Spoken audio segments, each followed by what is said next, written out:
out first having gone to hell? Our guest today has considered this question, but not from a philosophical viewpoint, instead from an archaeological one. He has gone to hell and back and has returned like the great heroes of the past with a high and wonderful story to tell. Robert Temple is the author of 10 books, which have been translated into 43 languages. He is best known for his classic and still controversial book, The Syrius Mystery, which presents the idea that the Dogon people of Mali preserved the tradition of extraterrestrial contact with intelligent beings from the Sirius star system. Other books by Mr. Temple include The Genius of China and The Crystal Sun. He is visiting professor of the History and Philosophy of Science at Tsinghua University in Beijing, fellow of the Royal Astronomical Society, member of the Egypt Exploration Society, Royal Historical Society, Institute of Classical Studies, and the Society for the Promotion of Hellenistic Studies, and visiting research fellow of the University of the Aegean in Greece. His latest book, Oracles of the Dead, examines ancient methods of foretelling the future and discovering the physical location of the Greek underworld, and explores the mysteries associated with Delphi and other oracles of the ancient world. Are there places where initiates came to be introduced to the secrets of the world of the gods? Do these places contain portals or doorways to the unknown country? Classical writers certainly thought so. Let's see what Robert Temple has dug up about what some consider to be the most incredible place on the earth. Welcome to Dreamland, Robert. Well, hello, William. It's nice to be talking to you. And I think I came all the way back from hell just for this experience. Well, we certainly appreciate you taking the time to be with us. If it's okay with you, since most of our listeners are probably a little more familiar with your work on the Syrius Mystery, I'd like to begin by catching up our audience on what has been going on perhaps these past 30 years since you published the Syrius Mysteries in 1976. I've had just enough time to get the Syrius and back. That's great. You know, it seems like the mid-'70s when you published the Syrius Mystery, which you probably find it hard to believe it's been all those 30 years since then. But that time was when, of course, Sitchin published The 12th Planet. Eric von Daniken's Chariots of the Gods was in the rage at that time. And, in fact, I just read today that von Daniken has a 6-hour series on the Chariots of the Gods set to broadcast on the Sci-Fi Channel. There seems as if, with the publication of your book, that you introduced a very powerful idea and powerful energy that still resonates. How do you feel about that line of research all these years later? Well, I'm glad it led to something. After all, it took me a long time to work all that out and write it up. And so the fact that some people read it and thought about it seriously was rewarding. One doesn't want to just write a book and throw it in the hole. Mm-hmm. Have your views changed on this subject in the intervening years? No, they haven't changed. They've grown. Mm-hmm. And speaking of growth, you know, there's some interesting new information that's coming out from an author named Laird Scranton, whose book will be published by Inner Traditions here soon.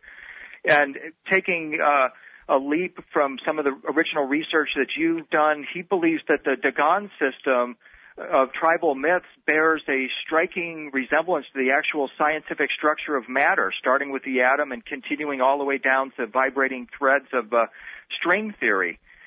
Have you kept up with that line of research, or have you continued in that regard, looking at the Dogon words and symbols and rituals that were used to describe perhaps the structure of matter and how they correspond with those found in ancient Egypt? Well, there's an enormous amount of further information about the Dogon tribe that I couldn't squeeze into the Syrius Mystery, and their highly detailed and numerically precise astrophysical knowledge is something that I reported, but I didn't go into all the other things. But they certainly did have very advanced knowledge in other areas as well as that, and I think that people ought to be made aware that they have a writing system of over 30,000 written signs. 30,000 written signs? Yes. They have an unbelievably advanced culture in many ways, although they don't have what we would consider technology. And so that, of course, was the basis of the Syrius Mystery. How did they have detailed astrophysical knowledge, which could only be possessed if you had modern science without having modern science? And that's what led to the search as to where did the information come from and what was the answer to the mystery, which is still a mystery, but we think we know the answer. And so they had advanced information about other things. There are indications that they knew about genetics and all sorts of things. I haven't seen the book from Inner Traditions that you mentioned now by somebody called Scranton, who must be a Pennsylvanian. But I do know Inner Traditions because they're my own publisher, and I highly recommend them. Mm-hmm. Oracles of the Dead is the book. Inner Traditions is the publisher. Get your checkbook out. That's great. You know, we are continually amazed by the intense interest in this subject of extraterrestrial contact. You talk about turning on the television these days. That's all you see, it seems, in the popular cultures, TV shows such as Stargate. Of course, now they're even talking about reviving Star Trek. Off the top of your head, to kind of put you on the spot here just a moment, Robert, if you were writing, say, a fictional series that really told the story of the Dogon and their interaction with these intelligent beings from Sirius, what would that show be like? How would you envision perhaps a first episode unfolding? How did this contact initiate, and what was it all about? The Dogon never claimed that they had contact with visitors from outer space. It's a mistake when people think that I wrote a book about spacemen visiting Africa, because that's not what the Syrius Mystery is about at all. The Dogon preserve information, which they claim came from a much earlier extraterrestrial contact, which they admit to have taken place in a different location, certainly not in Mali, where the Dogon now live. And the search involved finding out where did this really happen and who were the people who were around at the time and when was it. But I never suggested anything about extraterrestrial visits to Mali. Okay, well, thank you for clarifying that. That helps a lot, because I think that is a big misconception, or certainly a popular one, for those that haven't delved as deeply into the book as perhaps they should. I would like very much to do something about getting the story across in a way such as you suggested, but it'd have to be done right. And that means that you have to know what was really going on. And since the Syrius Mystery came out in 1976 originally, I did a revised version of that book that was published in 1998, which contained 50% more material. That's the one that's in print now, which wholly supersedes the earlier edition, obviously. But even that is only a partial addition to the story, because, as you pointed out, it's 30 years ago that the book came out, and that's 30 years of thinking time that I've had and further research. So the story's much bigger than anybody realizes, and I'd have to write an awful lot more than just a revised edition of the Syrius Mystery to really get it across. But it may be the biggest of stories. That is a refrain that we often hear from authors in this genre, especially those, well, for example, I had a conversation with Christopher Dunn, who wrote a book called The Giza Power Plant recently, and he's writing a new book right now, and he's confronted with that same issue, that really the story is so much larger than a person can really wrap their imagination around, and it's almost an impossible task to try and get it onto the printed page to communicate this story. What do you suppose we may be missing? What background knowledge do we need to bring into the fold here that's going to be able to help us to grasp this immense story? Well, one of the problems, William, is that everybody's getting stupider every day. Education has basically collapsed, and so we used to have a general reading public with an ability to understand things that was higher than it is today. And a lot of younger people have very short attention spans, and they can't really take anything in if it's more than 5 minutes long or more than 5 pages long. And we have a dilemma that as the urgency to understand the purpose and nature of life on this planet gets greater, our ability to comprehend it gets less. This is due to a very serious decline in the level of our Western civilization. It's in an advanced stage of decadence, which is accelerating. In fact, it's becoming exponential. And at the very moment when we need to have our wits about us, we're losing our wits. Is this a cyclical losing of our wits? In other words, do you feel like previous cultures had this understanding, there was this point of illumination, and then the darkness inevitably came, and now we're either coming into a place where we're going to go deeper into the darkness, or we're going to emerge into the light? So is this a cyclical thing? Is it possible for us to grasp this, or do you think that basically that we're pretty doomed at this moment? Well, I don't think we have a second chance now. Of course, there is a cyclical aspect to the rises and the falls of successive civilizations, and there are many factors in common about the way different civilizations decline and collapse and are then finally replaced by somebody else. But that was then, and this is now, and what's happening now is different because we now have major damage to the Earth's environment, and the climate change is so severe that we are basically accelerating towards the final showdown of are we going to make it or are we not going to make it? I don't think that there's another one after this. This is the one that everybody's been waiting for 10,000 years. You know, I used to really ridicule the kind of people who said the end of the world is nigh, but the guys who used to stand on the street holding signs and saying this was going to happen, and all the silly cults who said the end of the world will be in 1999 or 1966 or yesterday or tomorrow or whatever. And of course, they're all crazy.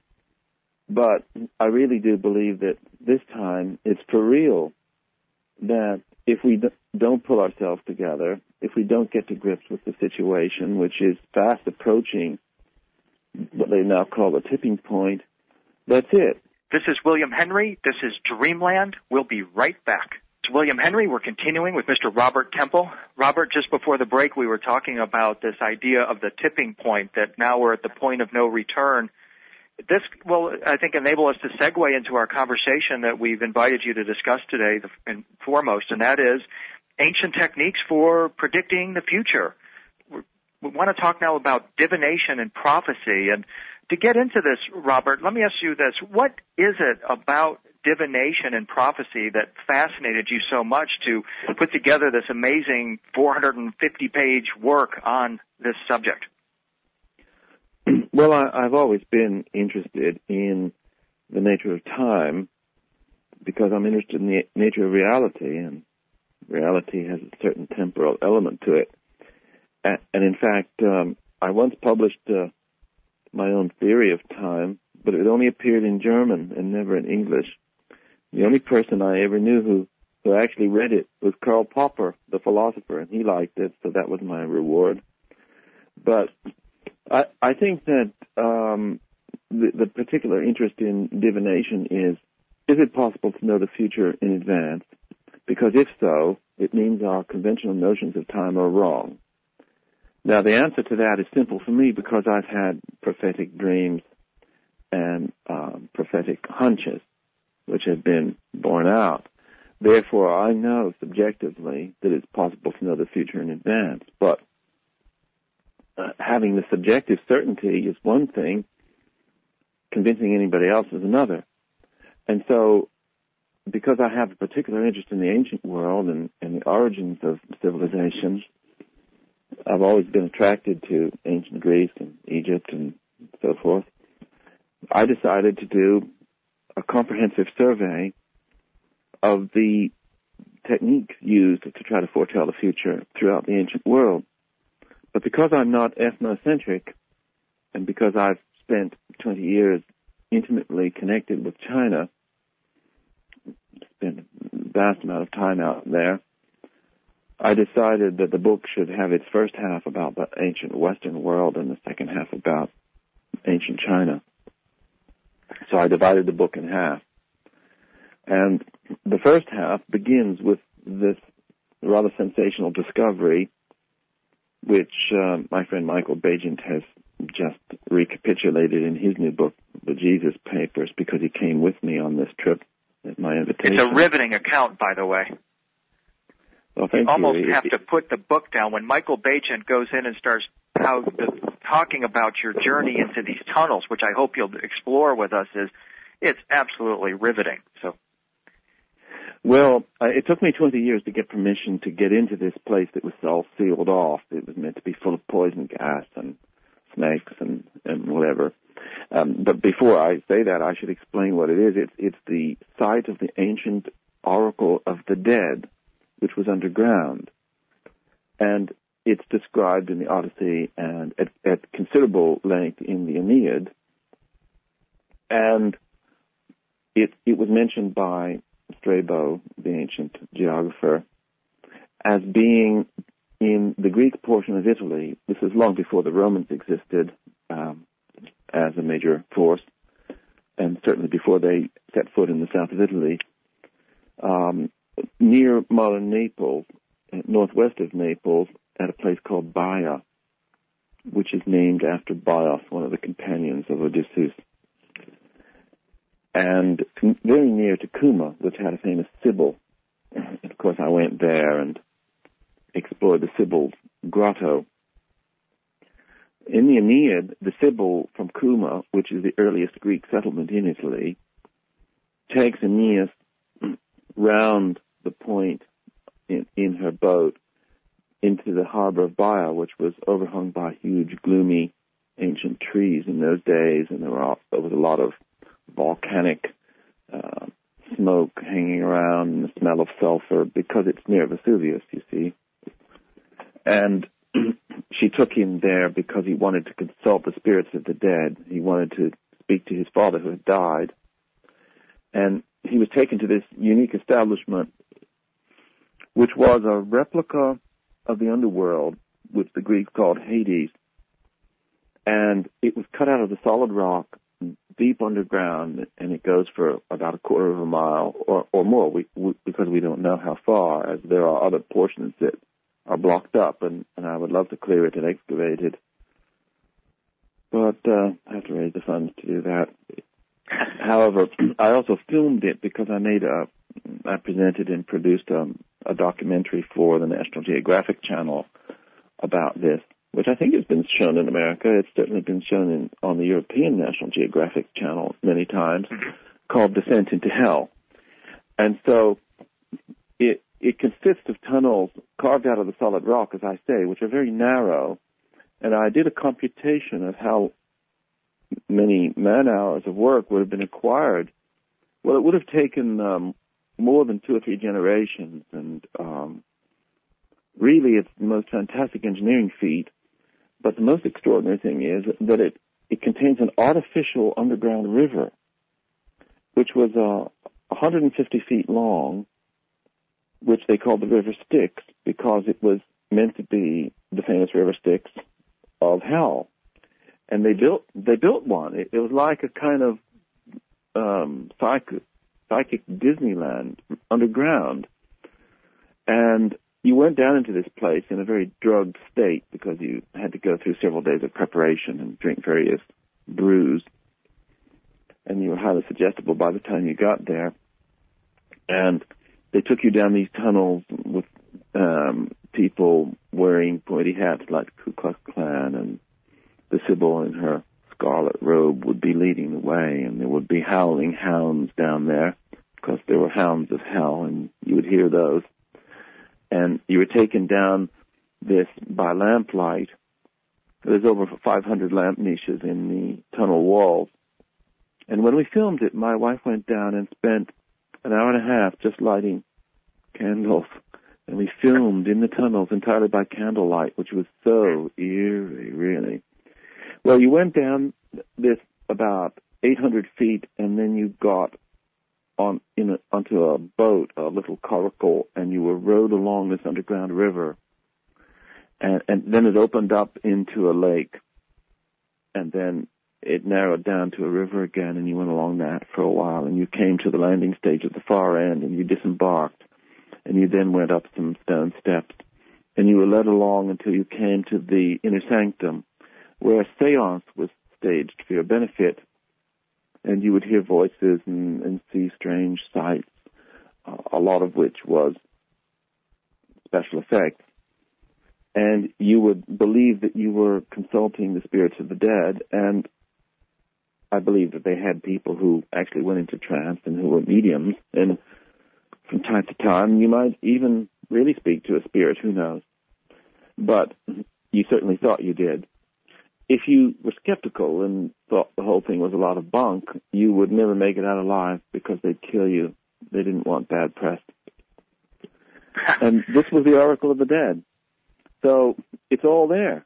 And it took me 20 years to get the permission to go inside because the Italians in south of Italy are deeply religious people who are not into hell and Satan. Not that there's any connection with Satan, of course, but you never know. Especially if you're South Italian Catholic, what might be going on underground, better not to know. So it was very difficult getting the access, and when I went, I thought I'd get my friend Michael to come with me because he had spent so many years crawling around caves at Qumran looking for Dead Sea Scrolls that he really is an expert at tunnels. And we went in together with my wife and found the place most fascinating, and it had been blocked up by the ancient Romans who were in fear and dread of it when they finally conquered that region of Italy. And I worked out that it would have taken 30,000 man-hours just to carry the soil and rubble in to block a lot of it up. Wow. Now, we couldn't get into all of it because some of the passages were completely sealed, and the inner sanctum is completely full of soil and rubble put there by the Romans, and the doors bricked up. And there are other doors cemented over. It's quite a job of trying to render it inoperable, to destroy it forever, which we believe was done by the son-in-law of the Emperor Augustus, a man whose name was Agrippa. He also cut down all the trees in the area to make Roman ships. That was the end of the spooky surroundings of the wonderful. Right, you mentioned in the book that those were they oak trees, Robert? And I thought you mentioned that they caused shivers up a spine when you walked into this forest? Yes, they're what's known as home oaks. Home spelled Holm. Home oaks are evergreen. They don't lose their leaves in the winter. They're wonderful trees, and these were the primeval trees of the Mediterranean area in ancient times. And they were all cut down to make ships over many centuries, and there are hardly any left now. And the secondary growth that came up under them is known as Kermes oaks, and that forms a kind of scrub or a maki, so that the whole area is now just scrubland, if there's anything at all. Because what really destroyed ancient Greece was the bloody goats. They've got all these goats, and goats will eat anything and everything. So that's why it's all bare in Greece now. But in ancient times, everything in Greece was covered in vast forests. And all those Greek islands, which are now treeless, were covered in trees. Only a few have any trees left now. But these gigantic home oaks, which would have been probably a couple of 100 feet high and hundreds of years old, were hanging down over the water, and it was really wild. And it's still very wild. For instance, you still can't walk between Kuma and Baya because of the impenetrable scrub. And in those days, it would have been impenetrable forest full of dangerous wild beasts, and you'd get lost.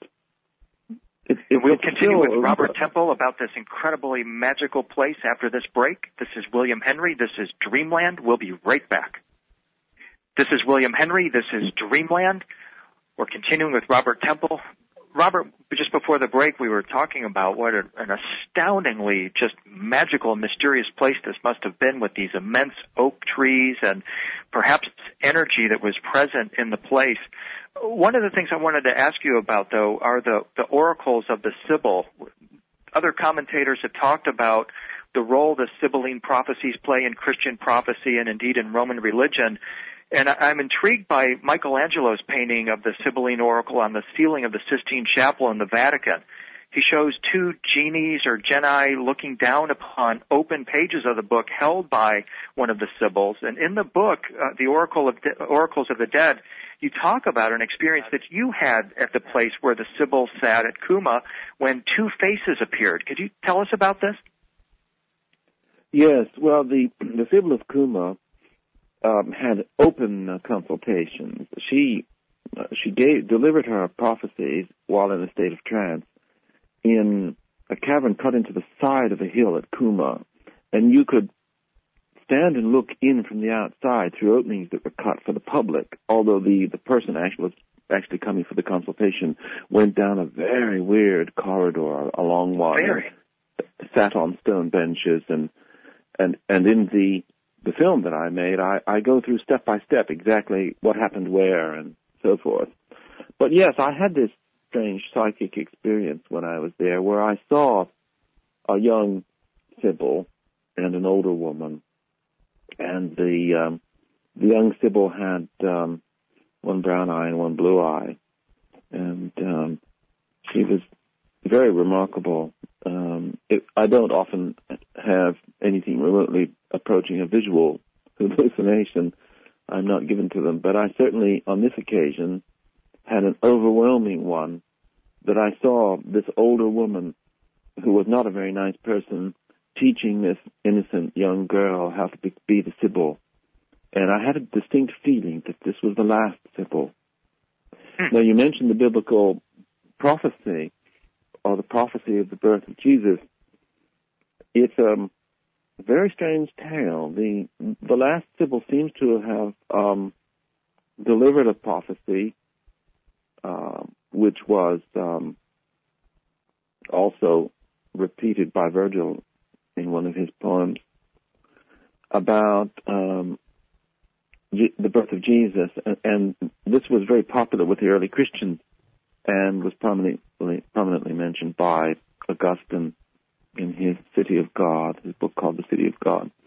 The early Christians were very keen on this, and it made a convenient bridge between Roman paganism and Roman Christianity, because it was very handy to have a Roman-sponsored pagan, even though she was far from being Roman. She would have been Greek, because everybody was Greek down there at Kuma, making this convenient prophecy, which may well be genuine. Yeah, and it makes you wonder, well, this seems to be a whole kind of missing piece to the whole Christian story when you're uncovering the very place of origin of this prophecy. And I find it so fascinating that Michael Bachin is your quote-unquote partner in this research endeavor, what with the incredible impact that he's having on the global attempt to understand the true origins and mysteries of Christianity. Do you feel any way like you're being sort of destined in a way to bring this information forward, to look up with Michael Bachin at this time to bring this revelation to the public? Well, I think that people like myself and Michael are basically laborers in the vineyard, that we have jobs which is to try to explore the answers to some of the mysteries that beset civilization. And I certainly feel that I'm just doing a job all the time, uncovering all these things. I don't feel personally involved. I feel rather detached. None of it really surprises me, even though it surprises everybody else, because I just feel like I'm doing my job. My job is to basically solve ancient mysteries. You basically turn me on, and I solve ancient mysteries, and you press a button, and I go to sleep. As I understand it, you met Michael Bachin in Egypt while you were on a tour together, and I wonder, did you visit the Queen's Chamber of the Great Pyramid? Have you ever been in the Queen's Chamber?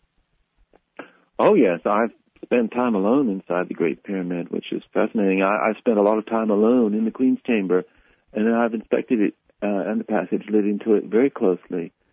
I'm very much involved in Egyptological research because I've worked at some sites with the permission of what they grandly call the Supreme Council of Antiquities, in connection with some archaeometric studies.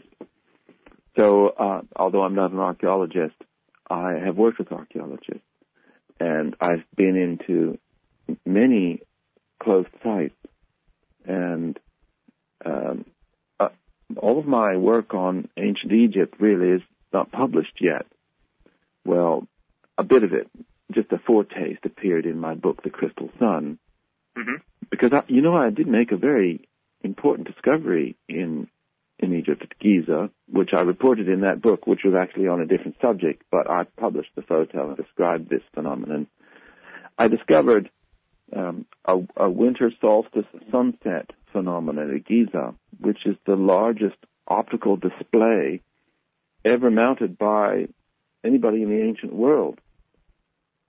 I managed to discover, and I don't know why nobody else did this in the 3,500 years that it was there once a year to see, that the Pyramid of Khephren, as it's called, at sunset on the winter solstice, casts a shadow on the south face of the Great Pyramid, which you can see if it's not too hazy. I was there one year, and you couldn't actually see any shadow at all because of the haze, but as long as you don't have too much smog, you can see it very clearly.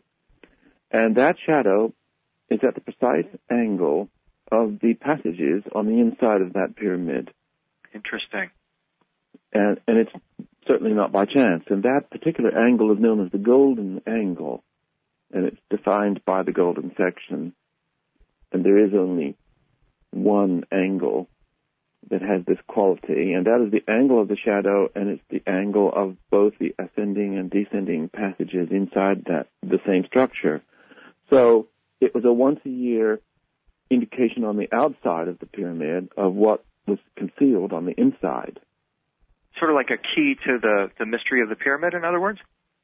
Yes, the Egyptian priests are always pulling tricks like that, because if you're an Egyptian priest and you know all of this stuff, you easily get bored and you want to tease people, or you want to give a little hint here and a little hint there. It's a bit like trying to figure out the secrets of alchemy. You know, the alchemists are always writing these books with a little hint here and a little hint there just to drive you crazy. And the Egyptian priests were not immune to that kind of thing. After all, they were rather obsessed with what they were doing, and masters of the pun, too. Yes, but think about this, William. Imagine building a vast pyramid that's only a little bit smaller than the main one, very near to the main one, in precisely the right spot, and of precisely the right dimensions, to cast precisely the right shadow at precisely the right time. Right. That's kind of heavy-duty stuff. Think about it. One of the things I wanted to ask you about, Robert, is have you considered the similarity between that strange trapezoidal corridor of the Sibyl's Grotto at Kuma and the trapezoidal shape inside the Queen's Chamber? Well, William, I never thought of that.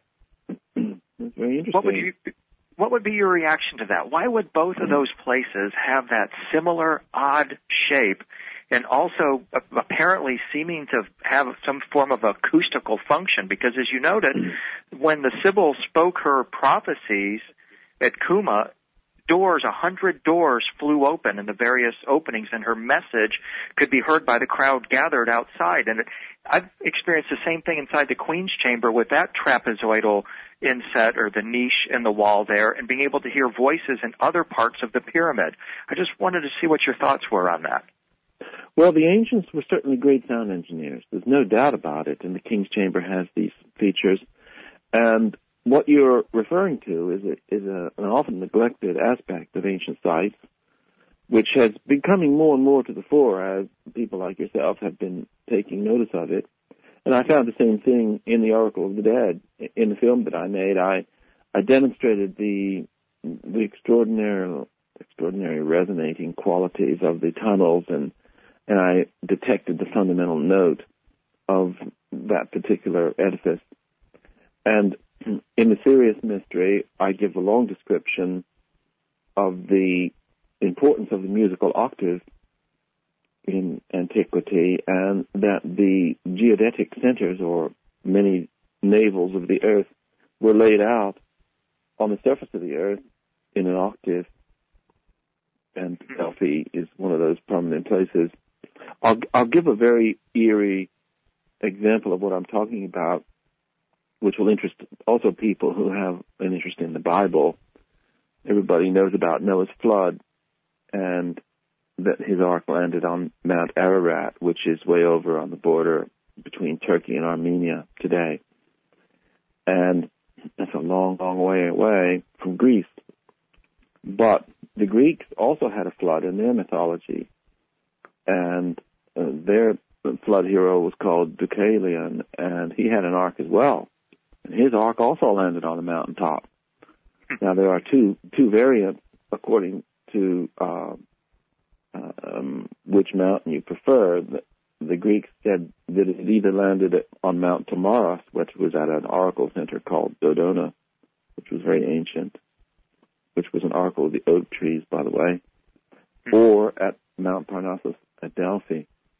Well, long ago, when I was writing the Syrius Mystery and I looked into all this, I discovered that Mount Ararat and Mount Tamaris at Dodona were on the same line of latitude, and that what we had was a story in the Bible talking about an ark after the flood landing on one mountain, and I think about 2,500 miles we had the Greeks talking about their ark landing on another mountain, and those mountains are on the same latitude line. So we have clearly got a common origin to the flood stories. But that's not surprising, because we know the flood stories go back to Sumerian times, which was long before any Greeks existed, or even before the Babylonians existed. And this is William Henry. This is Dreamland. We'll be right back. This is William Henry. This is Dreamland. We're continuing with Mr. Robert Temple. Robert, just before the break, we were talking about the universal flood myth, the global flood myth, and you were talking about how the two sites lined up on the same latitude lines. And did you have additional comments in that regard? Well, just to emphasize that it was basically the culmination of an octave, a musical octave. Mm-hmm. And once again, this is a combination of the ancient knowledge of music and harmonic resonance and sound with ancient sites, which is what you were mentioning. And to return to the pyramid, yes, there are certainly harmonics going on there. And you were wondering about the trapezoidal shape. Well, I must confess that I'm still puzzled by the trapezoidal shape. The shape which is found in the Kuma tunnel, it seems to be Etruscan. And I believe that the tunnel was made by Etruscan engineers who were captured by the tyrant of Kuma in battle. But where did the Etruscans get this shape from? And could there be any possible connection with the very bizarre shape of that inexplicable doorway in the Queen's Chamber of the Pyramid? That remains a mystery. Don't have an answer for you. Very interesting connections, though, aren't there? One of the things that I'd like to talk with you about that I found most intriguing in your book is the subject of comets, and comets as being portents of the future and the ancient beliefs concerning comets and diseases from space. Could you comment on that for us for a moment, please? Well, long ago in a previous life when I was co-editing a magazine called Second Look, I serialized two books by two friends of mine, Fred Hoyle and Chandra Vikramasinghe, who are astrophysicists, and Fred has since died, called Life Cloud and its sequel, which dealt with the idea that comets are dirty snowballs carrying germs. Now, that's no longer shocking, but it certainly was in 1979 when we serialized these books, where all the people were screaming at Fred and Chandra and saying they're crazy, because anybody with a new idea is crazy, in case you haven't noticed. And they maintained that every time a comet came near the sun, that a certain amount of its tail vaporized due to solar radiation and sprayed round the Earth, and particles, which would include viruses, would filter down through the atmosphere and cause plagues, because these viruses don't only mutate within the human body, they mutate while they're sitting around stewing inside comets, which are going through space. And that this is a regular thing that's happened through history and is concerned with new types of flu and so forth. So that influenza viruses aren't only changing because of ducks and bird flu and all that, and pigs, but because of comets. Well, this certainly goes along with the ancient idea that comets could sometimes be connected with plagues. That when there was a comet appearing in the sky, 6 weeks later, everybody would start dropping down dead of some new disease. Of course, they were sharp observers, and they were observing nature, whereas we're too busy watching television. The reason I'm asking, Robert, is because lately it seems like every time you turn on the news, or you even our unknowncountry.com site, we're reporting on comets and comets that are breaking up and all this sort of thing. And in fact, next year, the supernova 1987A is expected to become visible to the naked eye again, and some even say it's a new star of Bethlehem. And what I'm wondering is in addition to comets, what are your thoughts on novas or other stellar events and their impact on our consciousness? And are you looking for any particular events? Have you made any connections between prophecy and any kind of stellar events that are on the horizon? Well, the first thing to remember when we discuss a subject like this is that every atom in you and every atom in me comes from a nova or supernova explosion. Mm-hmm. Because that's where everything other than hydrogen and helium really comes from.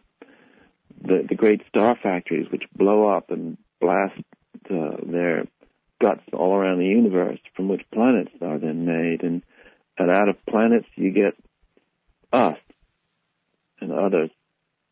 And so we're basically made of stardust. That's what it's all about. Soil that covers this planet is stardust that's dropped down over the eons through the atmosphere.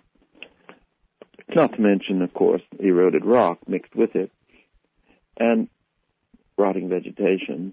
But basically, stardust is everywhere, and you and I are stardust. In fact, the whole planet Earth is stardust. So that is the fundamental importance of novas and supernovas that we need to start by recognizing.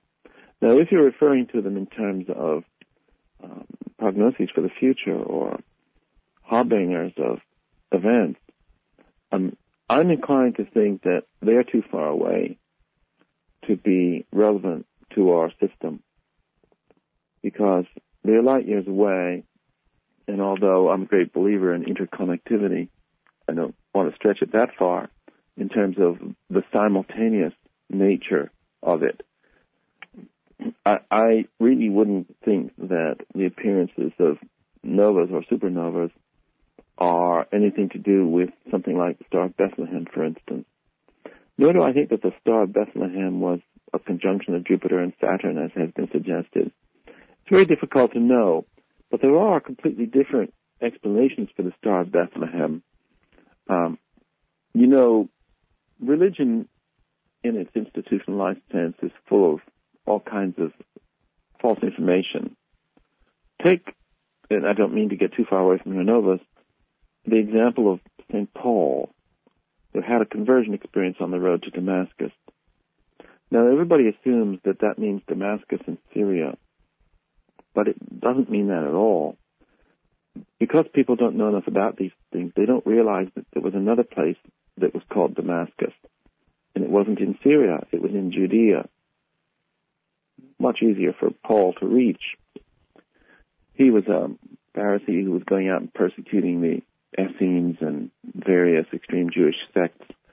And one of the places where they lived was a little settlement called Damascus near the Dead Sea.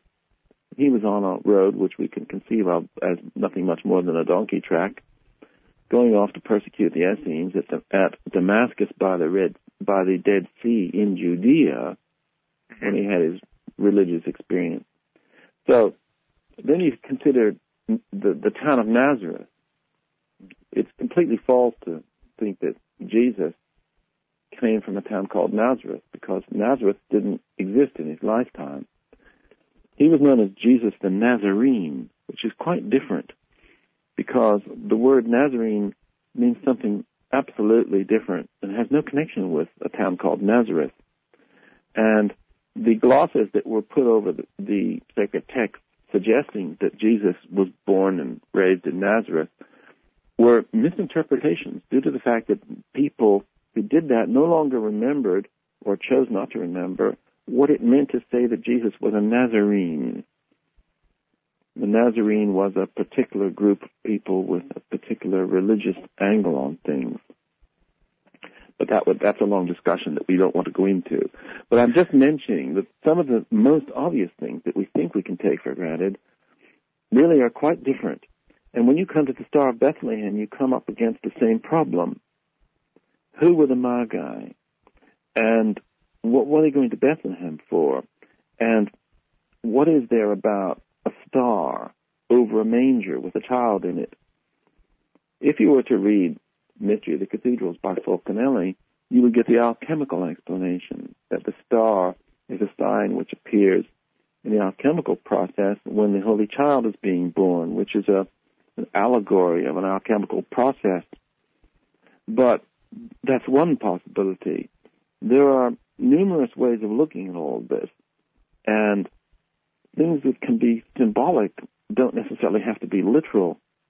This is where it becomes difficult if you are a fundamentalist. Fundamentalism is second-hand thinking. You have a brain implant. Somebody tells you how to think. You believe it. That's called faith. Faith means abdicating your right to think, and you accept somebody else's ideas because it's really easy and makes you feel good. So then you have something called faith, and you become a fundamentalist, and you don't really have a lot of effort involved because you've had a brain implant, you see, and you just believe what somebody else has worked out for you. And this is what all institutional religions are like. They want to basically give brain implants to all the followers so that the clergy or the preachers or the bishops and cardinals can run everything. And they can cream all the money and all the power off the structure while all the victims go around feeling good because they got something they call faith. But I don't believe in faith. I believe in using your own brain. And the brain is the least used organ of the human species. We use our livers and our stomachs, and we use our kidneys, we use our eyes and our ears. We don't use our brains. And brains are falling into increasing disuse these days because of the lack of education, as I said earlier. Mm-hmm. Very well said. Here's the reason why I wanted to ask you about the supernovas and the Star of Bethlehem, and now that you brought the brain into it in alchemy, this really will help me to formulate this question. The oracles were places that were entry points to the underworld. They were meeting places with the gods. The gods are considered to have been stars. The gods were starry energy, or the sacred energy, the netters in ancient Egypt. What I'm wondering, Robert, today we build neutrino observatories deep, deep underground that have photodetectors, and we're trying to capture a cosmic ray. We're trying to capture a neutrino. Have you come across any references to the ancient initiates going deep into these oracles in order to connect with the gods in the literal sense, in the form of cosmic rays or energies coming from the stars that help them perform the alchemical transmutation within themselves from a mortal being into an immortal being, even a light being? Yes. Initiation traditionally took place in underground locations, and I believe that the Oracle of the Dead was an initiation center when it wasn't in use as an actual oracle center, because there is an unpublished gold plate of the Pythagoreans, which I put Michael Bajan onto, that was translated by Professor Burkert, whom I met from Switzerland, which referred to the initiation places underground in South Italy, and there is only one. That's the one that I was talking about earlier. And the most famous underground initiation centers are the ones in Egypt, and I've been in some of them. I've been in several of them. The crypts under the temples, and the subterranean chamber under the Great Pyramid is pretty uncanny too. these are very strange places, and there's no doubt whatsoever that were used for initiation, as were sealed chambers.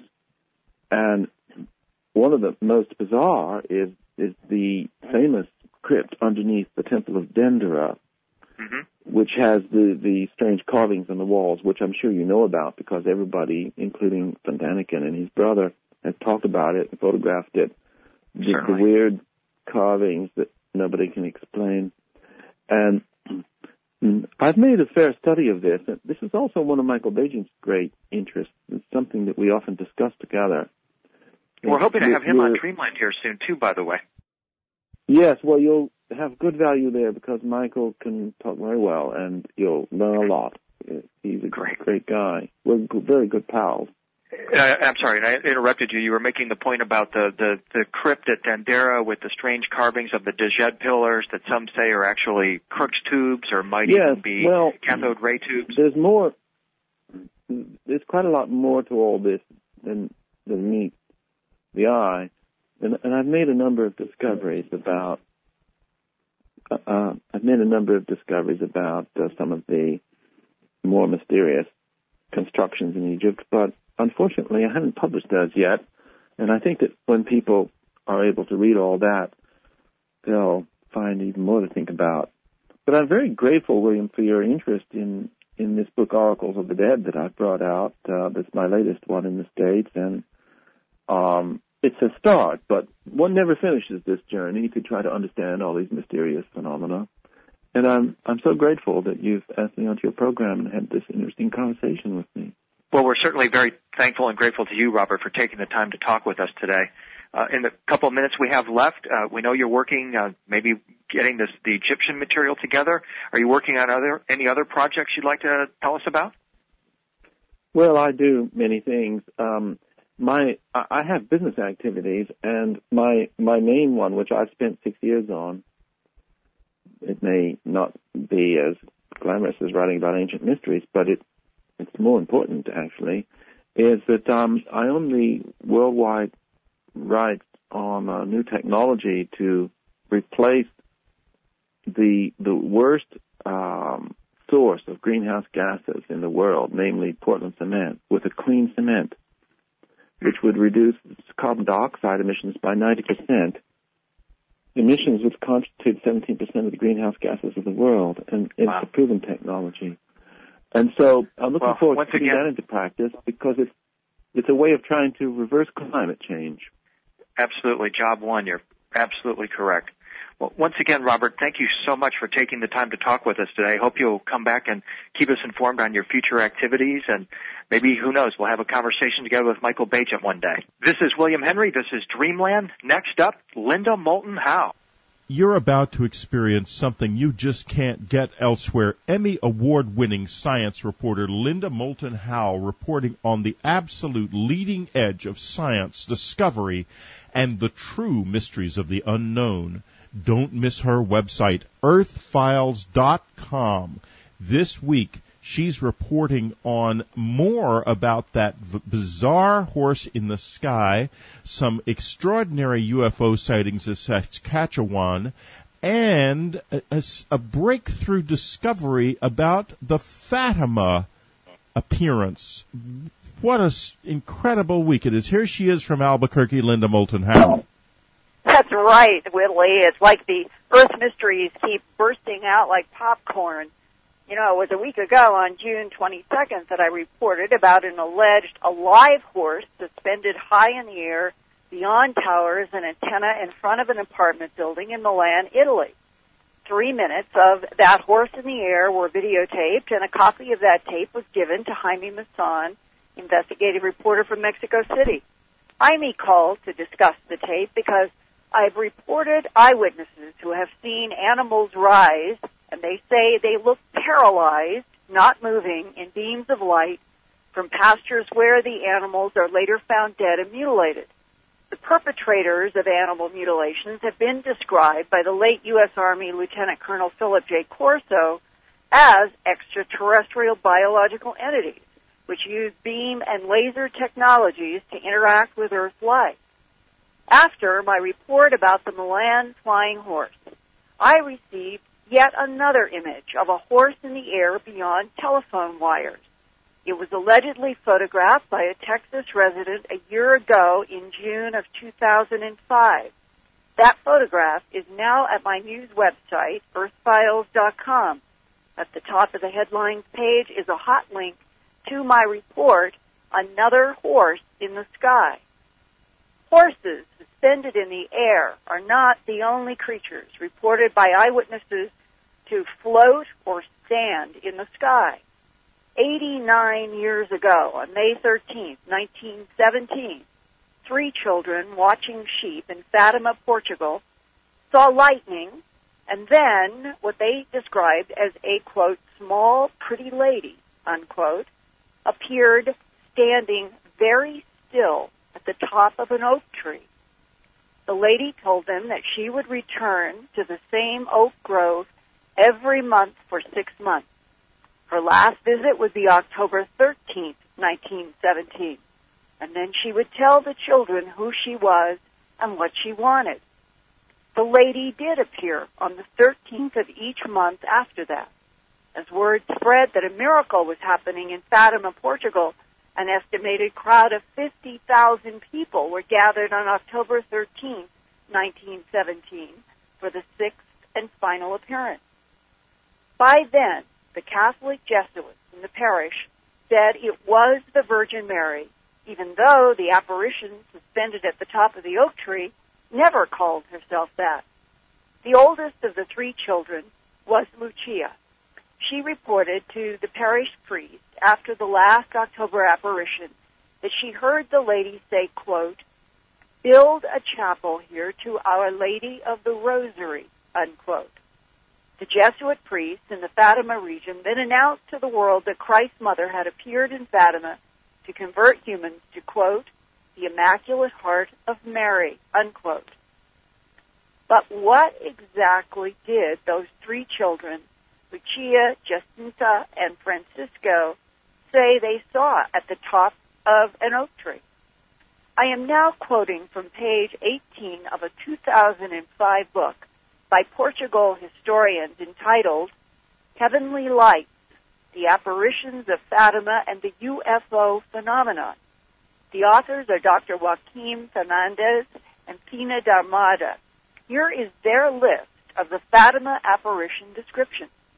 She was an apparently feminine and very beautiful figure, wrapped in a light that blinded, was approximately 3½ feet tall, appeared to be between 12 and 15 years old, wore a skirt, a coat, and maybe a cape, which were white. Her skirt and robe had a checkered pattern of gold thread. She wore something on her head that covered her ears and hair. She had black eyes. She had a strand of beads resembling a rosary, some type of hoop earrings at her neck, and a luminous ball at her waist. She came from above and disappeared little by little back up into the sky. She made no facial movements. She did not move her legs. She spoke without moving her lips, and she moved only her hands a little bit once in a while. Furthermore, in the official interrogations of 1923 by the formal Catholic Fatima Parish Inquiry, Lucia did not say it was the Virgin Mary. Lucia told church investigators that when she asked the small, glowing lady suspended at the top of the oak where she was from, the treetop apparition, quote, pointed to the sky, saying she was from there, unquote. The historians were intrigued by the strong UFO phenomenon linked to Fatima. In fact, the cover of their first book, Heavenly Light, The Apparitions of Fatima and the UFO Phenomenon, has a photograph of the 3 child eyewitnesses resting above a graphic image of 3 gray alien beings with large black slanted eyes.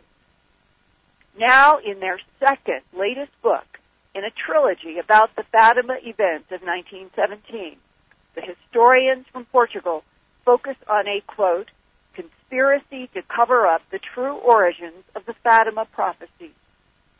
the two Portuguese authors formally asked Catholic Church authority for access to the original records of the Fatima incident, which had been held secretly by the church in archives located at the sanctuary of Fatima since 1917.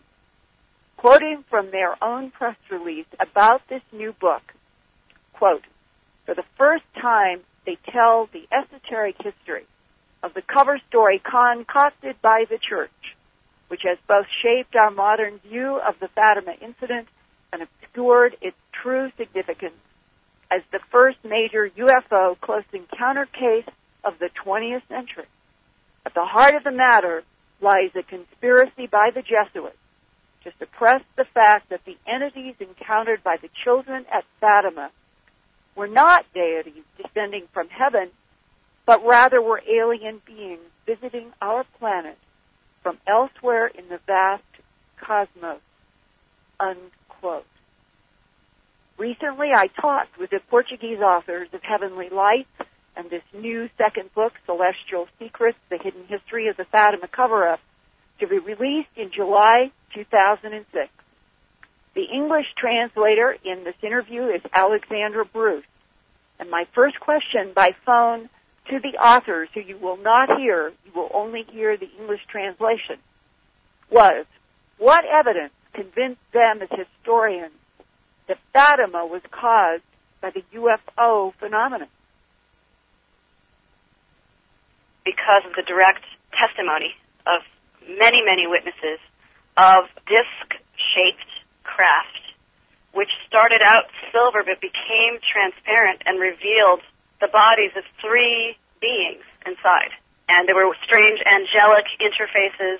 There were apparitions floating above a particular oak tree in a field that I think Andy has interpreted to be some kind of a holographic projection from a UFO hovering above. It seemed to be directly linked to a ray that came from higher up, that was being beamed from on high, that went up to the clouds. When it shut off, it retracted back up into the clouds. It looked like a projected image. If there was technology and people saw discs and they saw beings in the discs and they saw beams that were projecting the entities that were translucent, did the Jesuit priests then force Lucia to lie? Okay. My answer would be yes. First off, they want to make it clear, and it's in the table of contents and it's the way the book is structured. There's Fatima 1 and Fatima 2. Fatima 1 is what the kids and the witnesses of the events of 1917 described. Fatima 2 is the version that goes down in history that was sort of cobbled together by the Jesuits. And what they're trying to explain is that the political background during that time, because prior to the establishment of the Republic of Portugal, the church and the state had been one. The Catholic Church's hierarchy were expelled from Portugal and fled to Galicia. That's where she was interned in one of those nunneries, I'm forgetting the name, where you're not allowed to speak, at the age of 18. There she was, someone who wasn't allowed to speak. And she was visited and basically told what to do by Jesuits on a regular basis. She was visited by Jesuit priests who had also been expelled from Spain. And they basically built their own version of the Fatima story. Between the two manuscripts, there are two very specific descriptions. One is of a blonde-haired, white-skinned, blue-eyed girl of approximately 14 who is described in one incident. Yeah. In another, it is described, I believe it's the being above the tree, as having black eyes. And that would seem to be like the Greys. The blonde, blue-eyed would seem to be like the Nordics in the classic E.T. literature. Right, yeah, and yes, you're correct. The Marian, whatever apparition above the oak tree did have black eyes, yes, and very small features. So how do these investigators reconcile two completely different extraterrestrial groups being involved in what may have been a highly deceptive series of events, specifically to co-opt the population into thinking it was a religious event? in their opinion, the extraterrestrial hypothesis or phenomenon is an interdimensional, ongoing, millennial, ancient thing that we superimpose our own meaning upon. And so the meanings that were ascribed to the events of Fatima came from the psychological and cultural language of the culture of those times. And then, the Jesuits sort of manipulated it to fit their goals, which were to make Russia Christian again. This stuff has been going on forever. It's not going to stop, and it'll just morph. We'll give it new meanings as our own technology and culture evolves. We'll start ascribing and having a different relationship to these sort of events. What is the implication for these investigators of what appears to be a deliberate effort on the part of the extraterrestrial intelligence to masquerade itself as Marian apparitions, which the Catholic Church had by then accepted? That's a really interesting question. Well, the kids said, and everyone else said, if we saw a woman dressed in white or whatever, who else could it be? I think, and this was my question to them, do you really think that they were trying to look like Catholic imagery, or do you think that just the subconscious and the cultural milieu, and you just try to make sense out of something that doesn't make sense, and so you make sense of it by applying the most, okay, it's a saint, it's an angel, then I guess as the 50s start to happen and high tech starts happening and sci-fi starts happening, you start describing it as something else. Whatever it was interdimensional, and it wasn't Mother Mary. It was something that I think that the kids, in order to make sense out of it, said it looked like a pretty woman, and then it sort of morphed over time as the Jesuits got their hands on it, and as everyone else, because it was a super religious country, and so make it into a blessing and make it to a good, happy, wonderful thing instead of something scary and bizarre. I think it was just plainly extraterrestrials manipulating humans. They don't rule that out, but it doesn't seem as likely as just something that's beyond our ken. They don't feel that they have enough evidence to definitively say that what you said. They say that interdimensional, extra-dimensional, and, weird phenomena, holograms, especially when you're talking about 1917 in rural Portugal, are all things that were so beyond the ken of the people involved that it's very hard to say definitively what happened. You're talking about a lot of illiterate people who went to church every Sunday. But the whole point of Heavenly Lights are 200 and some pages of the details that the subtitle underscores. Right. A UFO phenomenon, which is ET. Ok, mas ela está brigando porque o seu primeiro livro. E você diz muitas vezes you were the first to really point out the incredible similarity to UFO encounters that occurred in Fatima, but there's more to it than even that, because they don't feel right as scientists, and with the knowledge base and the evidence, they know the local mythology and the fairies and these kinds of things that had been reported for eons in the area. Yes, it may have been an encounter of extraterrestrial flesh and blood, nuts and bolts, etc., but maybe the second book focuses more. I think the first one was more of a shocker, like, wow, what if Fatima was a UFO encounter? The second book is going more into, well, what the hell is a UFO? What the hell does extraterrestrial really mean? More of like the Jesuit manipulation of the story. This new book, Celestial Secrets, The Hidden History of the Fatima Cover-Up, by Portuguese historians Joaquim Fernandes, who is a PhD, and his co-author Fina da Mata, is available beginning this weekend of July 1st at Amazon.com.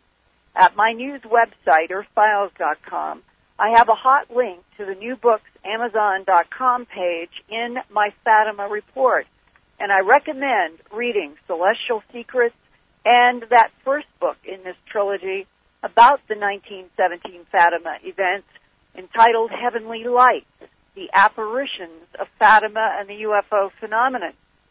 And right now, modern-day UFO appearances of mysterious, unexplained, glowing discs are happening almost weekly at Meadow Lake and Waterhen Lake in Saskatchewan, Canada, northeast of Lloydminster.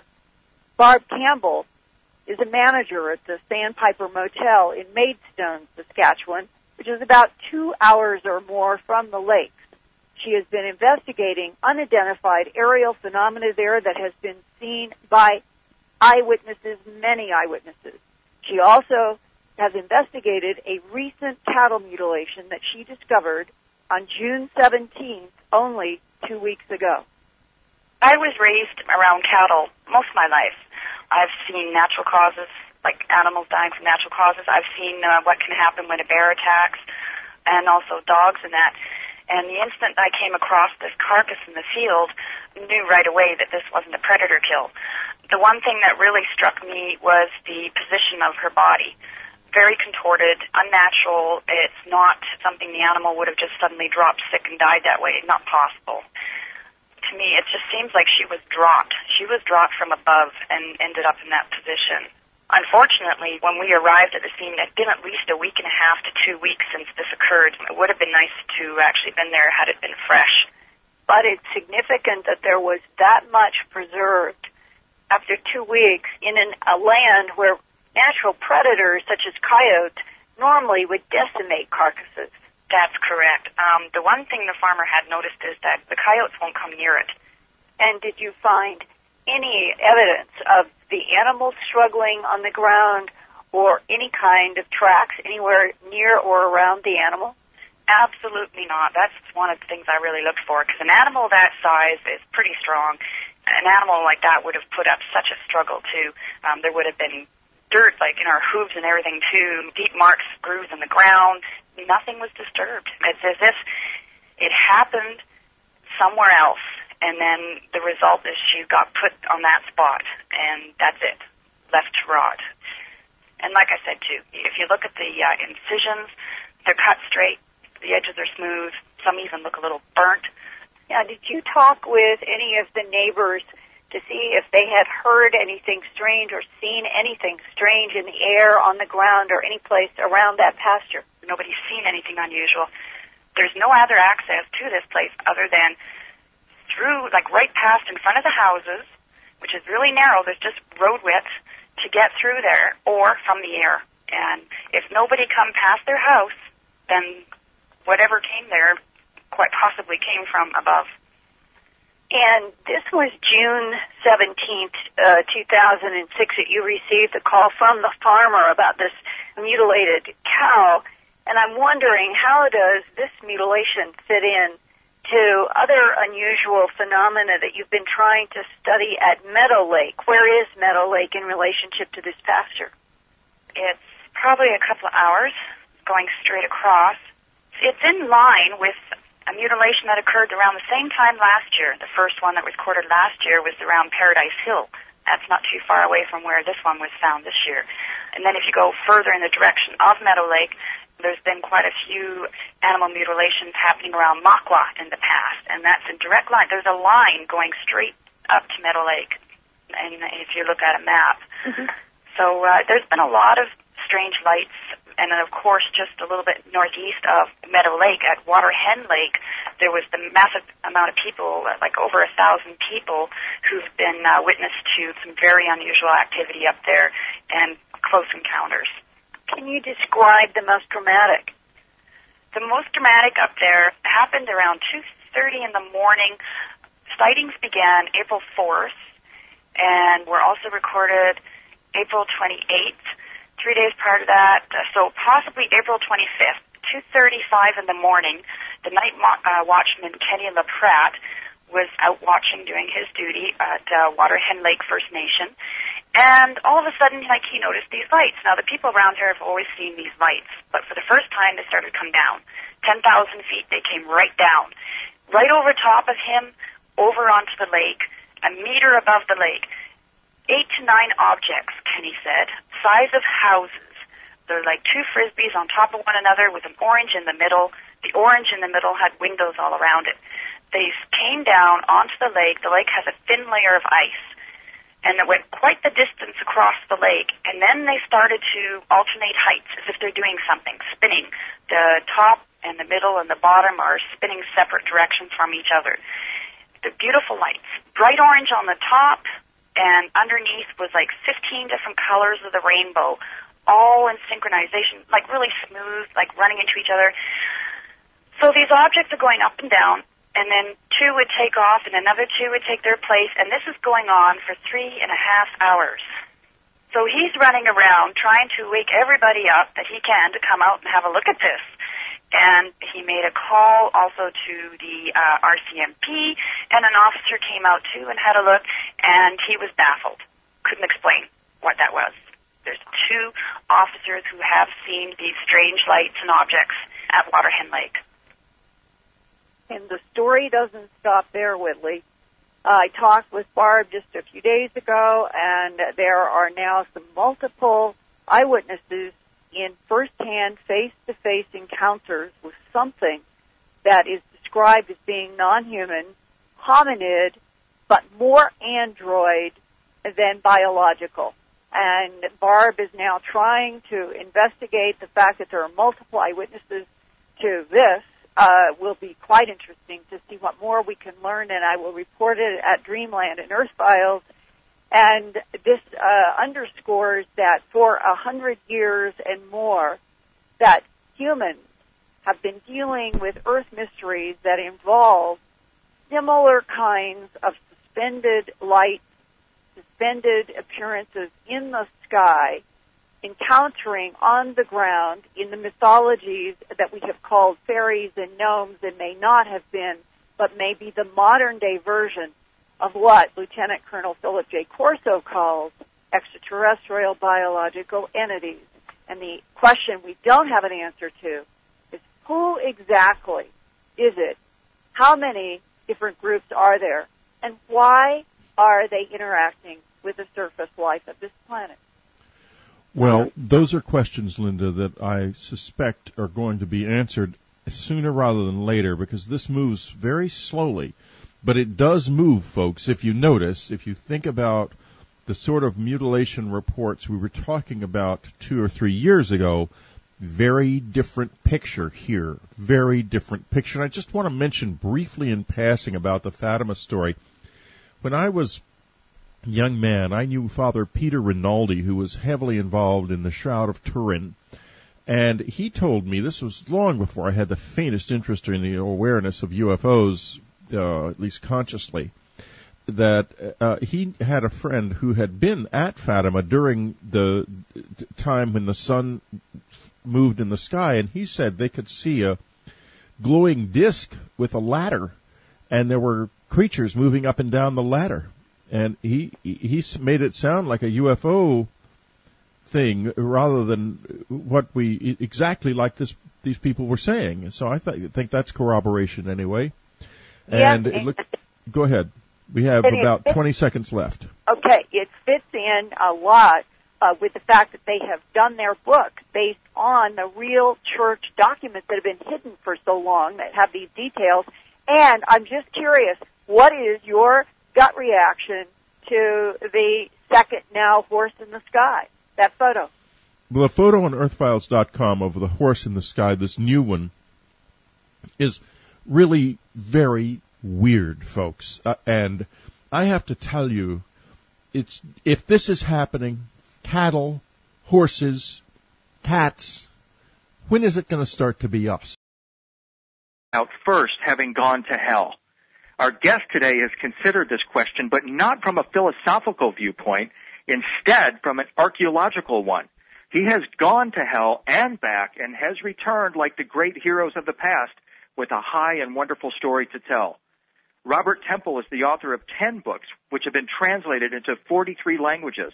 He is best known for his classic and still controversial book, The Syrius Mystery, which presents the idea that the Dogon people of Mali preserved the tradition of extraterrestrial contact with intelligent beings from the Sirius star system.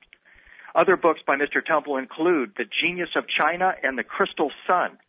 He is visiting professor of the History and Philosophy of Science at Tsinghua University in Beijing, fellow of the Royal Astronomical Society, member of the Egypt Exploration Society, Royal Historical Society, Institute of Classical Studies, and the Society for the Promotion of Hellenistic Studies, and visiting research fellow of the University of the Aegean in Greece. His latest book, Oracles of the Dead, examines ancient methods of foretelling the future in discovering the physical location of the Greek underworld and explores the mysteries associated with Delphi and other oracles of the ancient world. Are there places where initiates came to be introduced to the secrets of the world of the gods? Do these places contain portals or doorways to the unknown country? Classical writers certainly thought so. Let's see what Robert Temple has dug up about what some consider to be the most incredible place on the earth. Welcome to Dreamland, Robert. Well, hello, William. It's nice to be talking to you. And I think I came all the way back from hell just for this experience. Well, we certainly appreciate you taking the time to be with us. If it's okay with you, since for those that haven't delved as deeply into the book as perhaps they should, I would like very much to do something about getting the story across in a way such as you suggested, but it'd have to be done right. And that means that you have to know what was really going on. And since the Syrius Mystery came out in 1976 originally, I did a revised version of that book that was published in 1998, which contained 50% more material. That's the one that's in print now, which wholly supersedes the earlier edition, obviously. But even that is only a partial addition to the story, because, as you pointed out, it's 30 years ago that the book came out, and that's 30 years of thinking time that I've had and further research. So the story's much bigger than anybody realizes, and I'd have to write an awful lot more than just a revised edition of the Syrius Mystery to really get it across. But it is maybe the biggest of stories. That is a refrain that we often hear from authors in this genre, especially those, well, for example, I had a conversation with Christopher Dunn, who wrote a book called The Giza Power Plant recently, and he's writing a new book right now, and he's confronted with that same issue, that really the story is so much larger than a person can really wrap their imagination around, and it's almost an impossible task to try and get it onto the printed page to communicate the story. What do you suppose we may be missing? What background knowledge do we need to the actual scientific structure of matter, starting with the atom and continuing all the way down to vibrating threads of string theory? Have you kept up with that line of research, or have you continued in that regard, looking at the Dogon words and symbols and rituals that were used to describe perhaps the structure of matter and how they correspond with those found in ancient Egypt? Well, there's an enormous amount of further information about the Dogon tribe that I couldn't squeeze into the Syrius Mystery, and their highly detailed and numerically precise astrophysical knowledge is something that I reported, but I didn't go into all the other things. But they certainly did have very advanced knowledge in other areas as well as that, and I think that people ought to be made aware that they have a writing system of over 30,000 written signs. 30,000 written signs? Yes. They have an unbelievably advanced culture in many ways, although they don't have what we would consider technology. And so that, of course, was the basis of the Syrius Mystery. How did they have detailed astrophysical knowledge, which could only be possessed if you had modern science without having modern science? And that's what led to the search as to where did the information come from and what was the answer to the mystery, which is still a mystery, but we think we know the answer. And so they had advanced information about other things. There are indications that they knew about genetics and all sorts of things. I haven't seen the book from Inner Traditions that you mentioned now by somebody called Scranton, who must be a Pennsylvanian. But most of our listeners are probably a little more familiar with your work on the Syrius Mystery. I'd like to begin by catching up our audience on what has been going on perhaps these past 30 years since you published the Syrius Mysteries in 1976. I've had just enough time. I've had just enough time to get the Syrius and back. That's great. It seems like the mid-'70s when you published the Syrius Mystery, which you probably find it hard to believe it's been all those 30 years since then. But that time was when, of course, Sitchin published The 12th Planet. Eric von Daniken's Chariots of the Gods was in the rage at that time. And, in fact, I just read today that von Daniken has a 6-hour series on the Chariots of the Gods set to broadcast on the Sci-Fi Channel. There seems as if, with the publication of your book, that you introduced a very powerful idea and powerful energy that still resonates. How do you feel about that line of research all these years later? Well, I'm glad it led to something. After all, it took me a long time to work all that out and write it up. And so the fact that some people read it and thought about it seriously was rewarding. One doesn't want to just write a book and throw it in the hole. Mm-hmm. Have your views changed on this subject in the intervening years? No, they haven't changed. They've grown. Mm-hmm. And speaking of growth, there's some interesting new information that's coming out from an author named Laird Scranton, whose book will be published by Inner Traditions here soon.